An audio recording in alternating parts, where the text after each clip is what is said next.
सच्चिदानन्द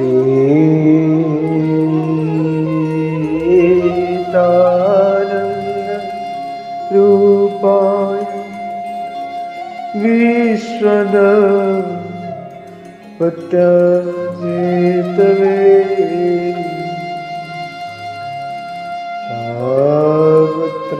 तापत्रयविनाशाय श्रीकृष्णाय वयं नमः।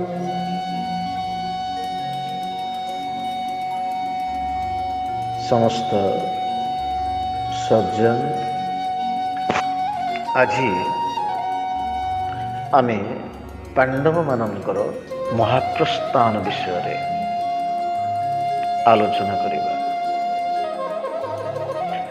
द्वापर जुगर शेष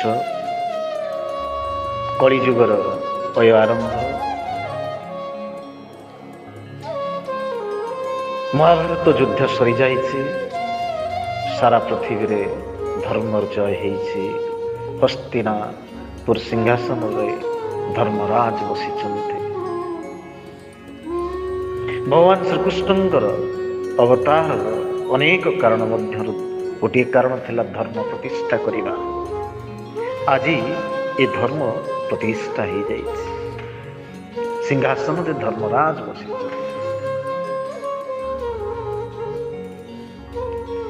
एवं चारिआडे आनंद ही आनंद। किंतु जेतबेले कलिजुगर आगमन हैला, श्रीकृष्ण निज देह त्याग करी संसार चली गले। महाभारत युद्ध पर सेतबेले पांडव माने चिंता कले, जहांको पाई आमे ई धर्मर सिंहासन को पाइथिलु से आज नाहंती। जहांको पाई आमे महाभारत युद्ध रे जयलाभ करिथिलु से भी नाहंती। ए धरापृष्ठ रे आमे रहिकरी लाभवा कोन? ए एकच्छत्त पृथ्वीर सम्राट भार को परिकृत को प्रदान करे पंच पांडव द्रौपदी सहित स्वर्गाहरण करने चलिए। से चिंता कले ए धराधाम को छाड़ी स्वशरीर रे स्वर्ग प्रस्थान करेंगे। कह जाए पांडव माने ए समस्त सिंहासन को ऐश्वर्य संपर्क राज्य परिवार सबु किछि छाड़ी से महाप्रस्थान को आपणे नहीं पांडव माने महाप्रस्थान समय उत्तर को मुहा करे उत्तर मुहा हुई जे पर्यंत निज शरीर प्राण न जाए से चालू रखिथिले सेमानंकर यात्रा।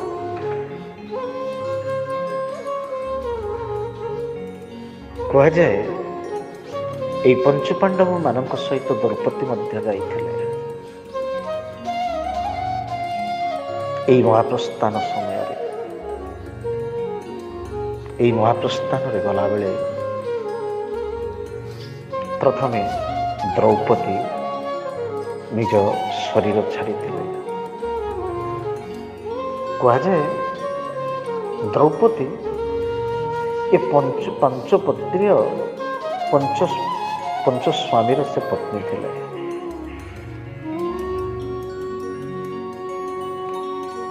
जदिओ से समस्त को भल पाती किंतु अर्जुन को टिके अधिक भल पाती।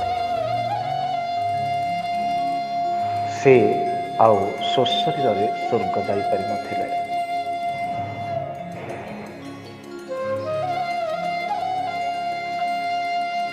तापरे नकुल आउ सहदेव जड़े सुंदर थिला बेले आउ जने ज्ञानर अधिकारी थिले। ଉଭୟଙ୍କର ଯିଏକି ମାଦ୍ରୀଙ୍କର ସନ୍ତାନ ଥିଲେ, ଉଭୟ ଯାଇପାରିନଥିଲେ, ସ୍ୱର୍ଗାରୋହଣ କରିପାରିନଥିଲେ। ସ୍ୱଦେହରେ ପଡ଼ିଯାଇଥିଲେ ବାଟରେ, ଜଣଙ୍କର ଜ୍ଞାନର ଅଭିମାନ ଯୋଗୁଁ, ଆଉ ଜଣଙ୍କର ସୌନ୍ଦର୍ଯ୍ୟର ଅଭିମାନ ଯୋଗୁଁ। ଆଉ ତାପରେ ଥିଲେ ଅର୍ଜୁନ।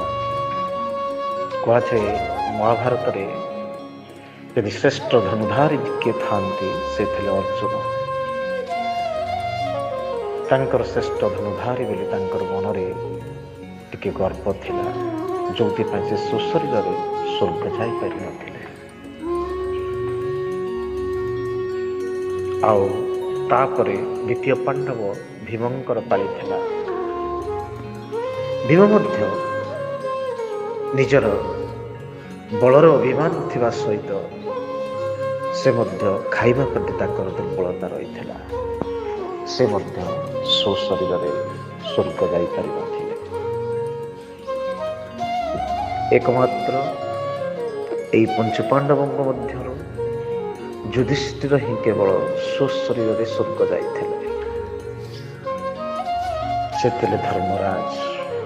କୁହାଯାଏ ଯୁଧିଷ୍ଠିର ଯେତେବେଳେ ସ୍ୱର୍ଗ ଯାଇଥିଲେ, ବାଟରେ ଗଲାବେଳେ ତାଙ୍କୁ ନର୍କ ବାଟ ଦେଇ ଯିବାକୁ ପଡ଼ିଥିଲା। କାହିଁକି ନା ସେ ଜୀବନରେ ଥରେ, କେବଳ ଏକମାତ୍ର ଥରେ ସେ ମିଥ୍ୟା କହିଥିଲେ। ଯେତେବେଳେ ଗୁରୁ ଦ୍ରୋଣାଚାର୍ଯ୍ୟ ମହାଭାରତର ରଣଭୂମିରେ ଅଛନ୍ତି, ତାଙ୍କୁ ମିଥ୍ୟା ସମ୍ବାଦ ଦେବାକୁ ଭଗବାନ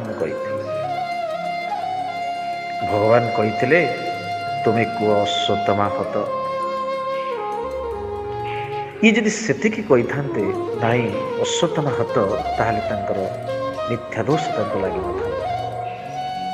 କିନ୍ତୁ ଇଏ ଭଗବାନଙ୍କର ବାକ୍ୟ କହିବା ସହିତ ଅଶ୍ୱତ୍ଥାମା ହତ ନରବାକୁଞ୍ଜର ଯେତେବେଳେ କହିଛନ୍ତି, ତାଙ୍କୁ ମିଥ୍ୟା ଦୋଷ ଲାଗିଥିଲା। ଏବଂ ସେଥିପାଇଁ ସେ ମହାପ୍ରସ୍ଥାନରେ ଗଲାବେଳେ ସେ ନର୍କବାଟେ ତାଙ୍କୁ ଯିବାକୁ ପଡ଼ିଥିଲା।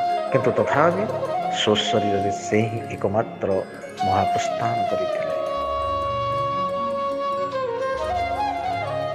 କୁହାଯାଏ ଉତ୍ତରମୁଖା ହେଇ ସ୍ୱଶରୀରରେ ନିଜର ଶରୀରରୁ ପ୍ରାଣ ନ ଯିବା ପର୍ଯ୍ୟନ୍ତ ଯାତ୍ରା କରିବାକୁ ମହାପ୍ରସ୍ଥାନ କୁହାଯାଏ। ଏହି ପଞ୍ଚପାଣ୍ଡବ ଏବଂ ଦ୍ରୌପଦୀ ଏମାନେ ସମସ୍ତେ ମହାପ୍ରସ୍ଥାନ କରିଥିଲେ ମହାଭାରତ ଯୁଦ୍ଧ ସରିଲା ପରେ। ଧନ୍ୟବାଦ।